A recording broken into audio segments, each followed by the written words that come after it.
This is Manager Moose, and I'm here drinking at Moe's. This is Drinkin at Demos, where we talk about the pros of pro wrestling in the Midwest while sipping on some brews with blessed beers and wrestling. That's my scene. Death matches and lucha libre, it's also mean. I'm a straight up smart goofball, not no kiss ass. I stand tall when it comes to wrestling. I'm the king. I know every move, every fling. Get ready for a wild time with Drinkin at Moe's, where we don't quit. Drinkin at Moe's, that's where it's at, like a power bomb. We hit hard, never flat. Fucking right, we're living the dream. Talking about wrestling, always a scream.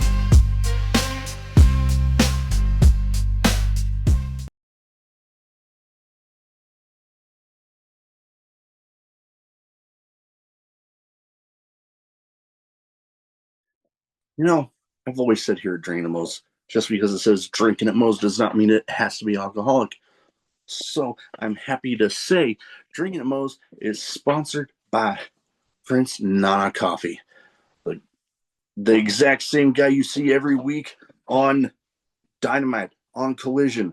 Yes, he has his own coffee, and it's freaking delicious. They don't even roast those beans until you've placed your order. And you might be telling me, hey, Big Mo, I'm more of a tea guy. They got you covered there too. Use the referral link in the description of this video. And let's get you dancing like Prince Nana with Prince Nana Coffee.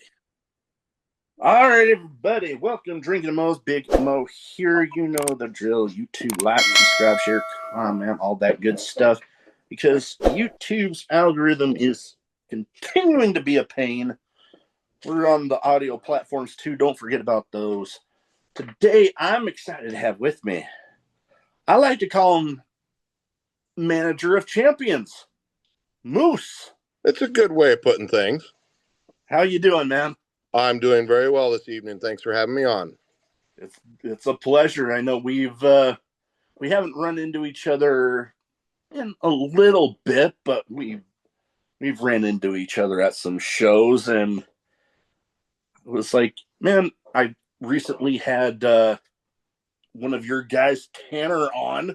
I'm like, well, Okay. damn it, I got to get Moose on. Now, the thing I like to start off with everybody when they first come on, what got you started as a fan, and then what got you deciding to make the leap into the business? Oh, as a fan, I would say, I'm coming from that era of Mad Dog Vachon, Vern Gagne, tail end of that, the Hulkster when he first started, Andre the Giant. It was just a big scene back in the day. It was a big time for wrestling in the 80s. I just fell in love with it. My father, he had gone to fair shows years ago and with his grandparents. So he was in support of it. It was my escape from reality. It was a good thing to do. So, Oh, no, definitely same way for me. It's definitely a bit of a escape from reality with, it's been no secret, the stuff my wife and I have been through just trying to get to the point where we now have our son. That's been a journey. So it's been my little escape from all of that. I've been lucky enough to talk with a bunch of people that, man, I honestly never would have thought I'd even get the chance to. Like, me being a fan of the intense personas, I've just, crap, before it falls out. I've actually had this man on twice, Duke of Hardcore, John Wayne Murdoch. Man, he sent this to me, and that first time it took me damn near a year. And then I had him on again, and he's like, you know what? I don't do too many of these anymore, but I'll do yours. I'm like, talk about a sense of validation, man. well, I got to hand it to you. Bradshaw, he's been trying to get me on his podcast, and I said, no, not until I get done with Drinking at Moe's. Hey, I appreciate that, man. Now, as far as getting into the business, how did that come about? Oh, good golly. Of course, like anybody, you start emulating that stuff as a child. You have funds. I ended up doing a little bit of a street brawl and busted my knee when I was 14. So I learned real quickly that, you could get hurt in this business. got married quite young, started having children too soon. It's not that I don't love them, but I suggest a person, lives a little bit before they jump right into that. So, things all got stagnant and stale. There wasn't much I could do. Later in life, I thought about it again. I had a very, very supportive wife at the time, and she was all about, well, you need to chase your dreams. So I was like 35 at the time, and I started training in Iowa because back at that time, the I don't know, there just wasn't many places to even wrestle at. There was no places to go. It seemed like it was just a bad thing. So I had to drive 4 hours to go train in Iowa. But shortly, sadly, after I started training, my beautiful wife of 20 years came down with cancer. Mm. And so then it was, well, shit, it's got to be put on the side again. So I walked away from it all completely. And, I had my friends in there that, I'd visited with. So I kept that relationship going. But it was a prognosis of, she was going to pass away. So I went through that. She passed away. Then it was raising children. She left Mm. me with he wasn't even 3 years old when she left. And it was like, well, shit, now what do I got to do? Now I got to raise kids of my own. So I did all that. And then, I don't know, fast forward to about 5 years ago, my late wife was a journalist. She journaled. And I never had the heart to open them. Again, grief Yeah. is a weird thing. So a boy started dating my youngest daughter. And I'll give him a shout out. It was that Eric Della Castillo. Ah. And at the time, young punk, young attitude, he was all moose. I heard about you. I knew you got into it. And I need you to get back into it. And I told him he was just crazy. I didn't listen to it much. But he happened to catch me at a time that I decided to pick up and open up my wife's journals. And at that time, reading it, it was all about, well, she knew that wrestling was my happy place. Really hoped I would get back into it. So with his push and her push from the grave, I was like, hell, I'll give it a shot. So I started going to PWP and hanging out and learning a little bit. Then I bumped into Jason Strife, and Jason pretty much, I don't know what the word is, but he asked me to come to his school. And so I went and checked it out, and I do have the glory of being able to say I'm the oldest person that ever trained through Jason Strife. I was Hey. 48 at the time, and I'd get a kick out of it. He would say comments like, "Well, if Grandpa can do it, why can't you boys?" So I can see him saying something like that. oh yeah, yeah. He was our asshole. He would definitely say things in that nature, and I just kind of give him a look. But it was a vote of confidence. When I Yeah. look back on it, being 48 and going through that and doing things, yeah, I definitely was the grandpa. There was probably about 10 of us in the class. I'm only estimating that I was like at the three or four. Slowly, they all just kept dropping off, dropping off, dropping off. Before I knew it, there was only three of us left. And sadly, now there's only two of us active that were actually in that class. Hmm. So, yeah, that's how I got back into it. After all the training, Strife kind of told me that maybe I should start with like Flagship in South Dakota. And they were gracious enough to give me a start. However, I had my original start would have been through Brian Blade at MWA. I showed up at a show. He looked me up and down and asked me if I wanted to manage, and I said sure. So the first guy I ever walked out with would have been that, I believe it was Jack Darlin, at some Oh. fair. So Jack kind of put me under his wing, and we worked a pretty good show together. And then from there, I went. The owner of Next Level Wrestling at the time, he bumped into me, gave me another shot, put me in with Guns and Beer there with Duke and Moonshine. Ah, yeah, I love those guys. You couldn't ask for better guys to take an old man under his wing. They showed me the ropes even more than what I knew. Really enjoyed working with both of them. I still get to work with one quite a bit. And then it went from there. Then PWP hired me on, and I've worked with TAPW. Yeah, just different groups. It's been a good time. I don't even remember at this point how many people I've actually differently managed. Yeah, that sounds like quite the eclectic group. Guns and Beer, through all the variations I've always. There was a lot of them. Oh yeah, there's been a lot of them, and I've been a fan of pretty much all of them.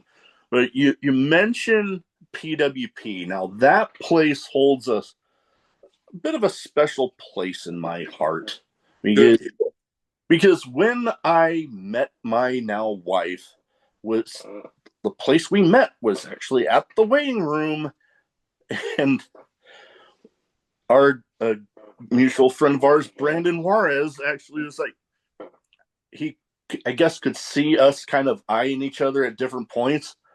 He was like, I got somebody I want you to meet here. And then here we are now, little over, god dang, we're approaching 6 years now. That's pretty cool, brother. Hey, and I have to give Juarez his pop. At the time, he was Pepper Cricket when I met him. And out of everybody that I've known, he would be the person I've known the longest. I went to a show, I think it was in 2006. Mad Dog was there. I walked up to Mad Dog, introduced myself. Him and I really hit it off, became brothers. And same thing, I got along with Pepper Cricket, visited with him, heard his story. He kind of inspired me to get started when I was 35. So it's all his fault in all reality. I I got nothing but love for the guy. He's seen me through some interesting personal stuff. I remember one time he practically had to bear hug me to keep me from flipping over a table one time. I And always yeah. tell him he can make a sack of potatoes look good. He knows how to work in the ring for damn sure. Oh god, yeah. That, you hear a lot about, big athletic big men, and definitely he's definitely one that can definitely do it. He's out of the norm. I mean, I don't want to say it, but he's got some bad habits, and they don't seem to hold him back when he gets in the ring whatsoever. Oh So, yeah. he's a man that he's definitely above others. Yeah, and he's definitely doing some great stuff, training a new crop of talent coming out there. I will go back to giving him another pop. He's probably the one of the best trainers I've ever met. Oh He yeah. will tell you exactly what it is. Some people don't necessarily like to hear what he's got to say, but if you will pay attention, listen, and apply it, he will be the first one to stand there and help keep working through it. Oh yeah, for sure. And that's the thing when it comes to training, and hell, with a lot of things. If you're not willing to hear stuff that you need to improve on, hell, you could go lots of time thinking, oh, you're doing everything just fine. And in reality, you're just stinking up the joint. In the wrestling world, if they don't say nothing, you're doing okay. If they say something, you're usually doing something wrong. So, no news sometimes is good news, but as a young wrestler, you definitely got to ask the vets, what did you think? What did you think of the match? Will you please watch it? Those little things. Oh, yeah. And, got to go into things with, you mentioned MWA. They're one of the, god dang, they've been around a bit. PWP and him both, Chris Mitri and Brian Blade both got started 20 years ago, practically, I think, this year. So they've been there a minute for sure. I want to say they got inducted into the Nebraska Pro Wrestling Hall of Fame the same year, because I believe I was actually at that one. And that is very possible. As you know, I'm a committee member on there, but I stepped in only 3 years ago. So I don't necessarily remember all of the things. And sadly, Yeah. too many bumps, somebody's going to have to remind me. Yeah. But you got some good stuff going there with Doomsday's been running kind of rush shot around there. I heard just recently winning tag titles. Yep, Blade and the Steve, they got them back. They got them back, and further putting into this whole manager of champions, Tanner Rankin, guy that we talked a little bit about, still the MWA Mid States champion. Got a lot of great talent there. I've mentioned, I forget with who recently. I think it might have been Tanner, where we mentioned that there's kind of two we called them measuring sticks in the area for, you know, Omaha area, Omaha Lincoln area, independent wrestling.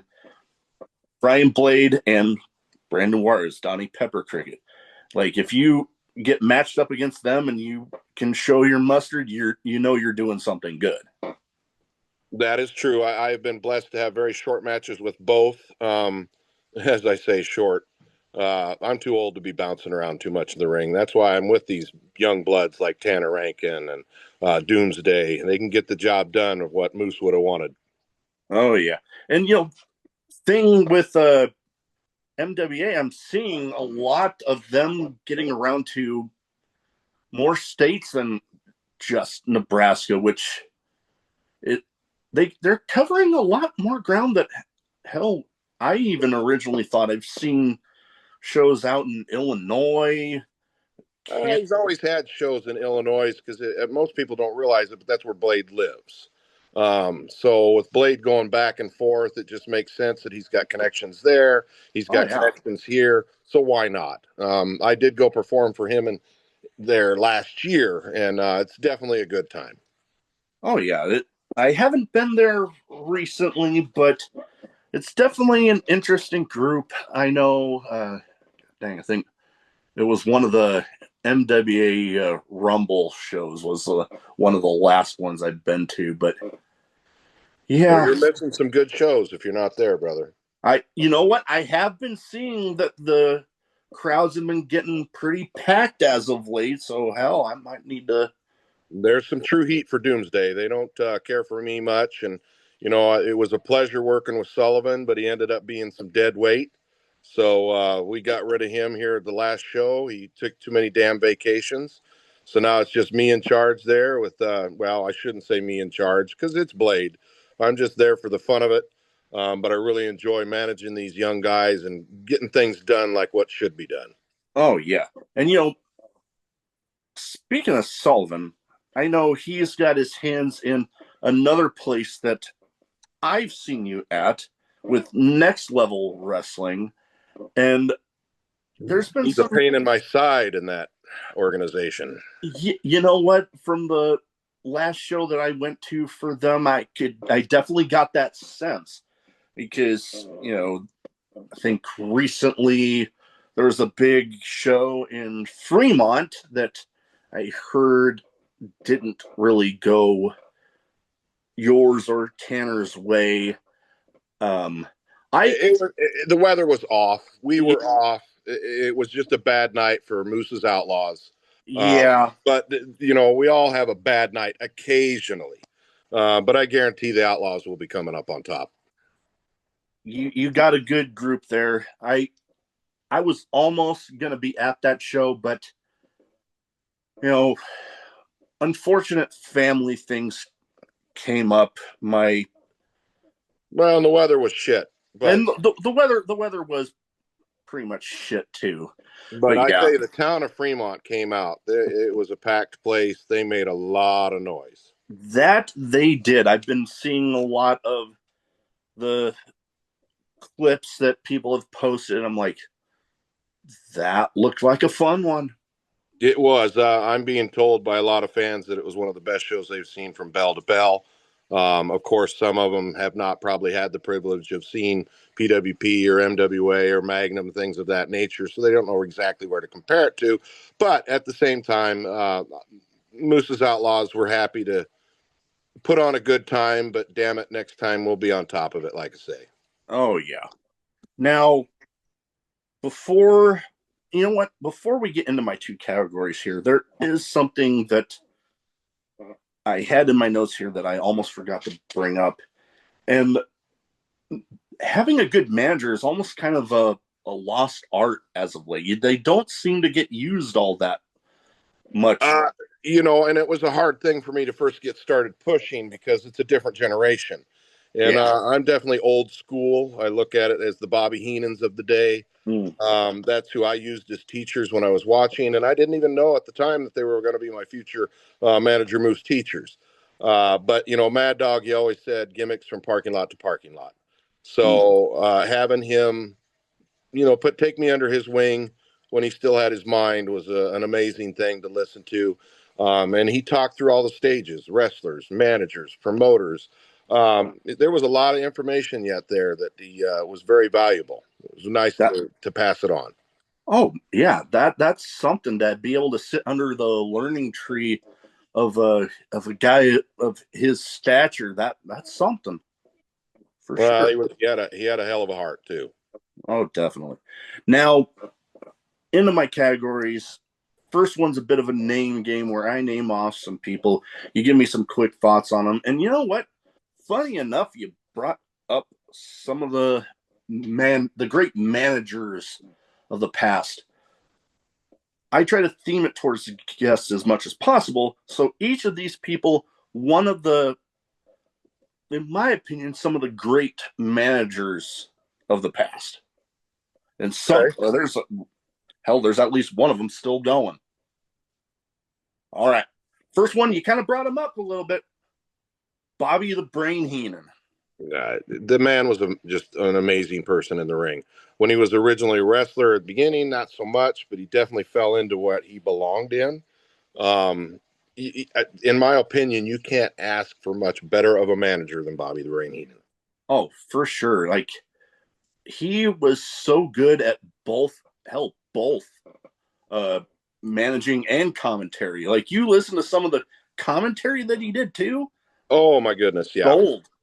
When of course, we all know at the end of his life he wasn't even able to talk, and Yeah. I personally knew him for a little bit there, and I didn't get to talk to him much because again his vocabulary was bad. But Yeah. my joke with him was that he talked so much when he's younger, he don't get to talk when he's older now. And he enjoyed it. He sure laughed at it. He, from what I know of him, not having known him personally, he comes across as a guy that definitely would have had the sense of humor for that one. Well, even though, yeah, he couldn't give the shit back, it made a big smile on his face because he knew where it was coming from. That's awesome. Now, another one of the great managers, going back to the Four Horsemen, J.J. Dillon. It's another one. I can't say I followed him as much as some of the others, but definitely an impression being made there. Being part of the Four Horsemen and keeping those guys running the way they did, they had a hell of a streak. Four Horsemen, in all reality, it was 10 horsemen, as you might as well say it, because there was so many of them going in and out. Yeah. But that was a hell of a group. To this day, you'll still see people go like this when you're walking through. Yeah. So at least a man of my age knows what they're up to and what they're talking to. But yeah, Yeah. another awesome manager, as you say. Definitely. Now, I mentioned one of these guys that's actually still doing his thing. In my opinion, another one of the great managers in wrestling history, Paul Heyman. So many names that guy has had through life. Oh, yeah. It cracks me up when you go back to some of his earlier days. And, there was a time he wasn't a bad looking man. I don't know what the hell happened to him, but he definitely turned into the little toad of a manager that he is. And as you say, he's still working it. He's got a fabulous mind. Yeah. He knows how to push. He knows what to push. You couldn't ask for a better one there either. I have not personally met him. I've known that he wants to meet me. At least I've been told. But it'll come in time. That would be a meeting I know I sure as hell wouldn't be able to pass up. That, like, man, just thinking about it, like, there's definitely a list of people in wrestling that's like, if I got told they wanted to meet me, I'd think the person initially was full of shit. Like, one of my personal all-time favorites, got his own section back here, Stone Cold Steve Austin. What an attitude. The one wrestler that I swear I don't get starstruck too easily. I don't know if I'd be able to get a word out. I know what you're saying about that starstruck. I've worked with some TV talent, and they've all said the same thing to me. Moose, I appreciate you because you talk to me like I'm a person. I see a lot of these people get starstruck. They don't know what to say. They don't know how to handle themselves. You got to remember, everyone's human. Uh, That is true. they're putting their pants on the same damn way you are, wiping their butts. It's all of Yeah. it. No. And they got a lot of feelings too. So I do know one particular man, a friend of mine, Sean Hernandez. Ah. With him being said, he's actually he gets hurt if you don't come up and shake his hand. So now I tried to explain to him, you got a lot of young wrestlers, you got a lot of intimidation behind your name as a person. Some of them don't want to feel like they're burdening you. So they will leave you alone. But in the old school market with like Sean's like, screw that. I want them to come up, introduce themselves to me, say hello, and then they can go on their merry way if they don't want to talk to me any further. So, don't get too starstruck. These people want you to be approachable. They want to Oh. talk to you. Oh yeah. Most definitely. Yeah. I with him though, I think it's more how I've had him built up in my head all this time, having been such a big fan. But then again, it's like, shit, I'm getting the chance to meet him. I got to say something. And I get it. I met Goldberg in '98, and he credited me to the fact that I was just so bold and able to talk to him. But my little wife at the time, she got a picture with him, and I wish I had it to show you, and she just melted. She couldn't even hold herself up. And Goldberg said to me, he says, "Well, let's go in the bar and have a beer." And I said, "Well, as soon as I can get my wife picked up off the floor, I'll join you." Yeah, she just melted. And I remember picking her up and she's like, "But that's Bill Goldberg." I'm like, "Oh, come on, honey, shake it off. Let's keep moving." That's awesome. That's a cool memory to think back on right Yeah, there. Sturgis 1998. They're at WCW Road Wild. Oh man, there you go, making me jealous again. I have yet to attend a pay per view of any sort. I was on the Harley at the time, and I tell you, you got the bike in there, and I think I was in the third or fourth row. If you actually watch that event, it's pretty kick ass, in my opinion, because my little lovely wife was in a little red top, and she's sitting on top of my bike, and they focused on her several times, and she would be waving. And so, it probably, she'd been gone maybe 10 years. The kids and I watched that, and it was just so cool because they focused on her so many times. It was like she was waving to us. Uh, That is awesome. yeah, That it's is definitely an awesome memory, and it's nice to know it's right there on tape. Oh, for sure. All right. Well, on to the last of the managers for this category. One that I don't know why I hadn't thought about him in a little bit, but I do remember some of my early days as a wrestling fan seeing this guy out there, Captain Lou Albano. You know, that one was when I was pretty young to the point where he made things enjoyable. He made it fun to watch. I have always been the guy that likes humor in wrestling, even though I'm not a very humorous character. And he would bring that out. And if you can, wrestling doesn't need to be serious all the time. If you can get a guy in there that knows how to direct that humor, when to use it, he was just fun. And then remember, and he got in those cartoon shows that they put in together back then. And then he was with Cyndi Lauper. I mean, that was the whole start of WrestleMania, bringing fancy people in. He broke a lot of barriers, plain and simple. That he did. That he did. He was definitely involved in a lot of things, helping the wrestling business from outside of the business, really, and did some great stuff. One thing though, I Okay. still to this day never understood the rubber bands. Yeah, I don't know I if I've just don't. ever. Well, he would take a pin, a staple pin, and he would hang those rubber bands off of whatever you used in a diaper. I can't even think of the pin's name, but safety pins. There we go. And he'd have them things hanging off there. Even as a kid, and to this day, what was that about? Yeah, that always got me like, what the hell is that?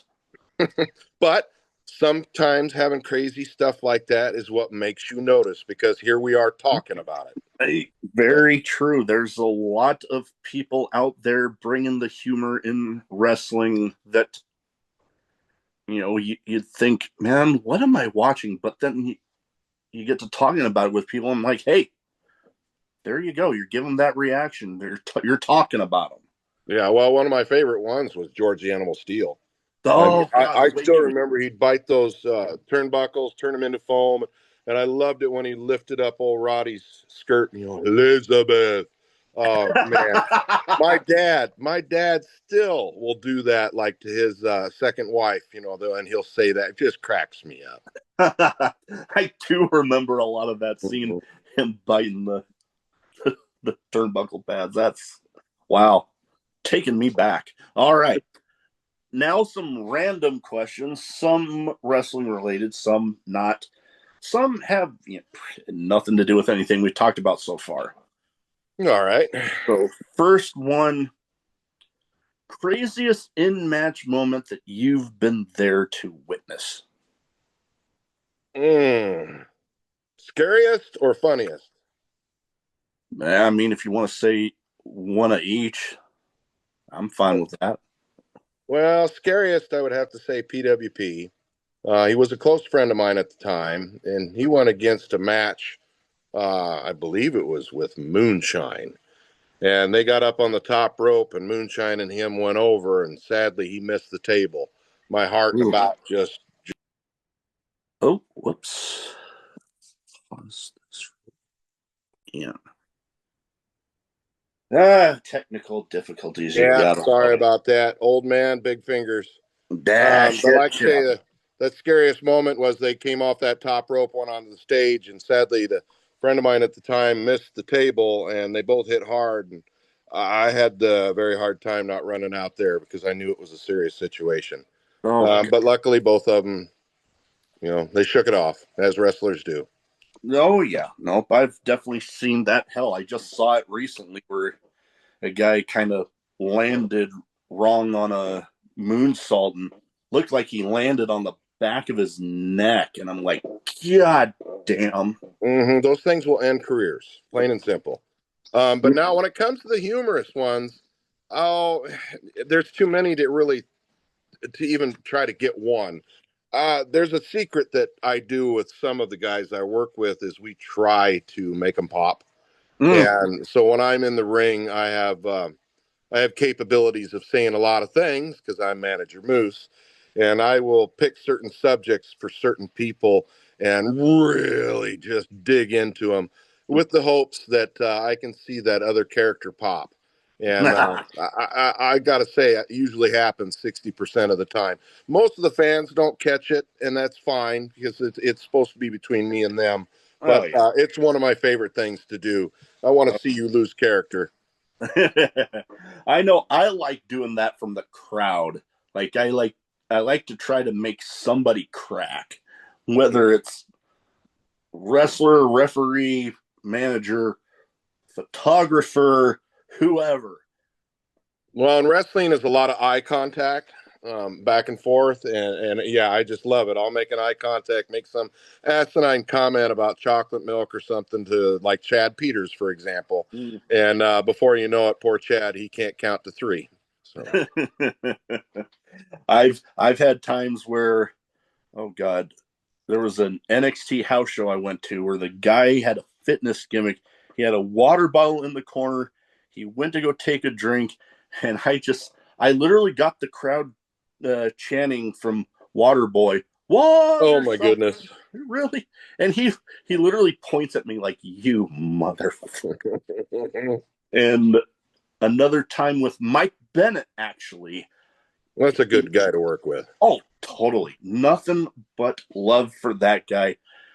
He was in Omaha, and there was a time where the crowd had, quieted a little bit. So I couldn't help myself. I just yelled out, Adam!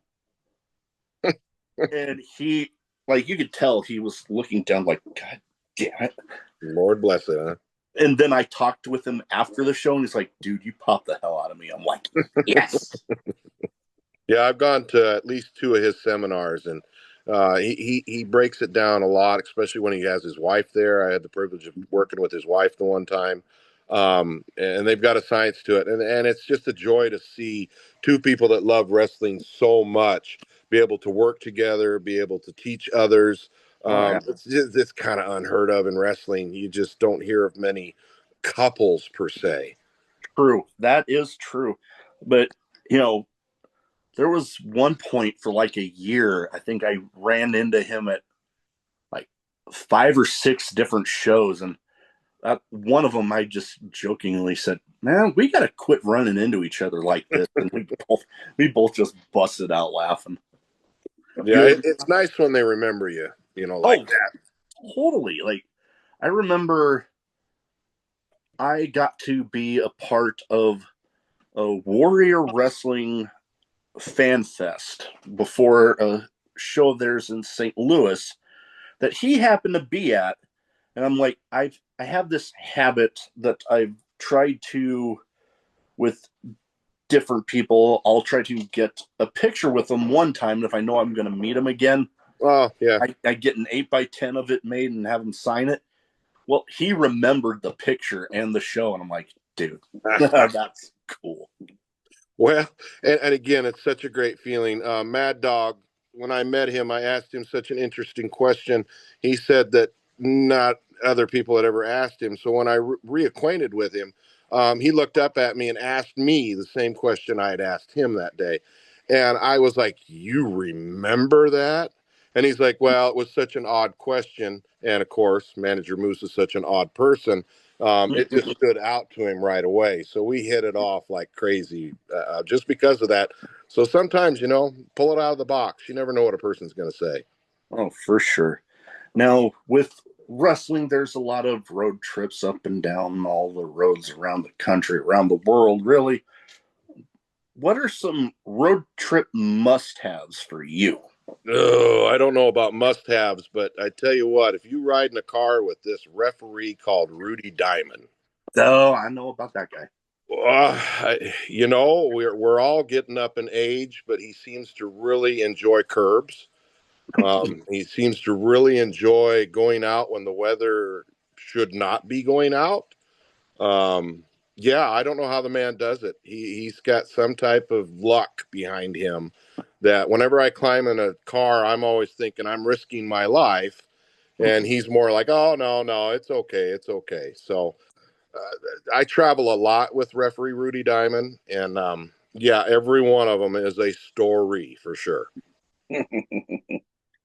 All right. Now, my wife and I, we actually have both of these. Some people lean one way or the other. Dog or cat person?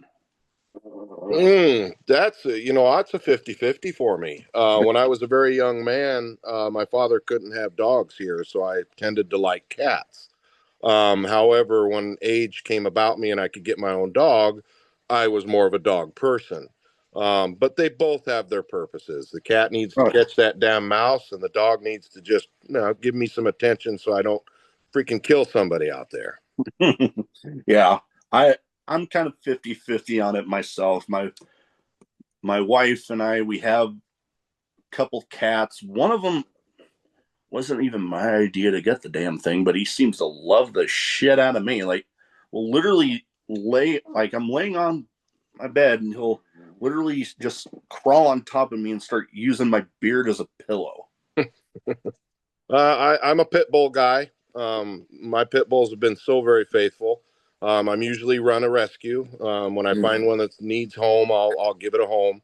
I sadly get way too attached, and sadly they got to go home a lot quicker than us. And I'm going through that right now with my dog Francis. Oh, But hey, it's life. I'm glad that I'm at least here for him. no, yeah. But when you go to cats and dogs, I'll give you a small little story. My wife was a big horse person, and I remember she took me out to some pasture to look at this horse, and there was this paint that would come up and it would nudge me in the back. So I'd turn around and now, just bear with me, I'd kick it in the foot and I'd walk away. And it came back up and it nugged at my shirt. And I went over there and I pinched its ear. And I walked away. It came over and I grabbed its tail and twisted it. Came over again. And I told the wife, I said, "This is the horse you want." "What do you mean?" I said, "I've already kicked it once and walked away. It came back.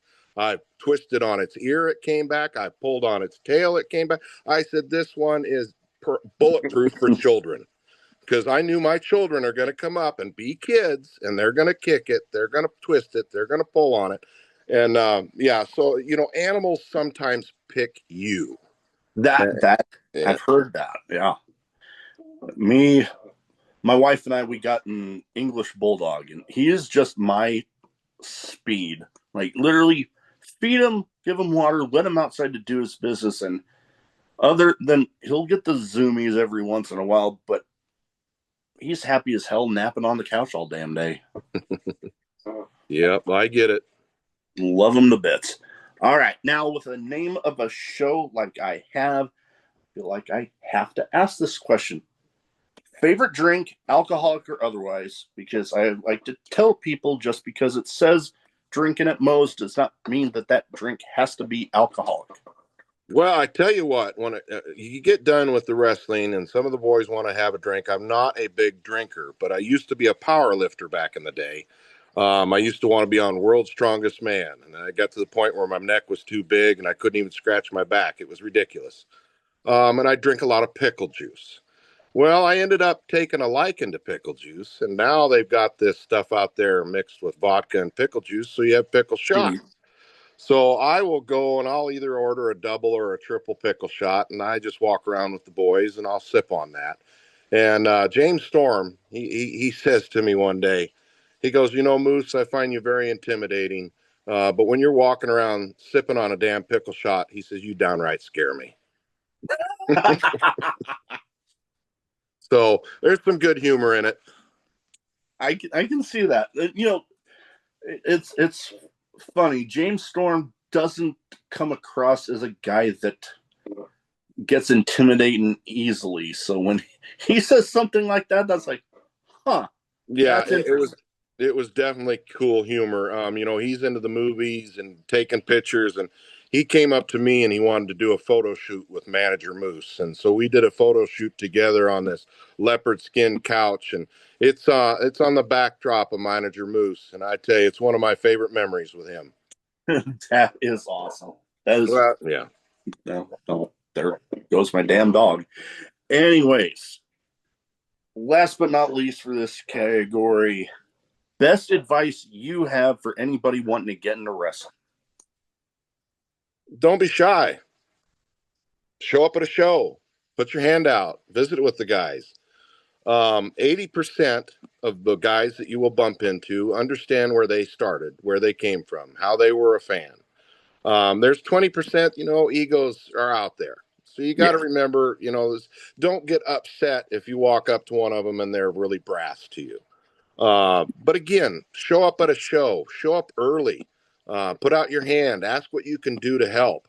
Usually, you always get put into ring detail. You get the ring put up. The boys, if you're there and you want to take a bump or two to see if you know you like it, at least that's what I did. I think the very first bump I took was an IPW ring in Iowa, and I was so grateful. I think his name was Troy. Heck, I can't remember, too many bumps. But anyway, he says, I'm going to give you a bump right away. And I was so thankful for it because it puts you in that, shock moment of this is what it really feels like. Do I want to continue this? And sadly, I decided to continue. But again, God's been very gracious to me. I don't have to take the bumps I want. But that's just it. Put your hand out there, talk to the guys, send a message, and be dedicated. One thing that some of these guys do that upset me is I've even had some family. I've got a nephew, per se, that's done this to me 3 times. Now, granted, if he wasn't my nephew, I'd never even let him do it twice. But Yeah. it's all about, hey, I want to get in the business. All right, well, here's the day. This is the show. I'll introduce you to some people. Let's get you started. But do it. If a guy of my caliber or anybody's caliber that's in the business gives you that opportunity, do not slap them in the face and not show up. Yeah. Excuses are a dime a dozen, especially for us older guys. We just don't believe in that. You're talking to a guy that just, no, I'm still going to get there no matter if the car broke down or whatever, because that's just my personality. Yeah. But this younger generation, I'll do it next time. No, you screwed the pooch by not doing it the first time. Yep. That is true. You only got that one chance to make that first impression. If you're gonna screw the pooch like that, you've already Like I say, Felt all follow right. through. Don't put even effort into it if you're not serious, because you'll actually end up pissing some of us off. Oh yeah, don't want to do that. Well, all right. So, where can people find you social media wise? I know older generation, but where can people find you? Find the shows that you're going to be at. I know we talked about MWA, NLW. Where can people find you? I'm mostly active, probably in next level wrestling. That damn nemesis of mine, WCW legend Dave Sullivan. He's a pain in my ass, so I got to make sure that I'm there to be a pain in his. And then, I try to be as dedicated as I can with MWA, running the Doomsday, being there with Tanner, Rankin at PWP. I sometimes make appearances at TAPW, which is in Kansas. Doomsday is kind of connected there, so sometimes Doomsday will do things.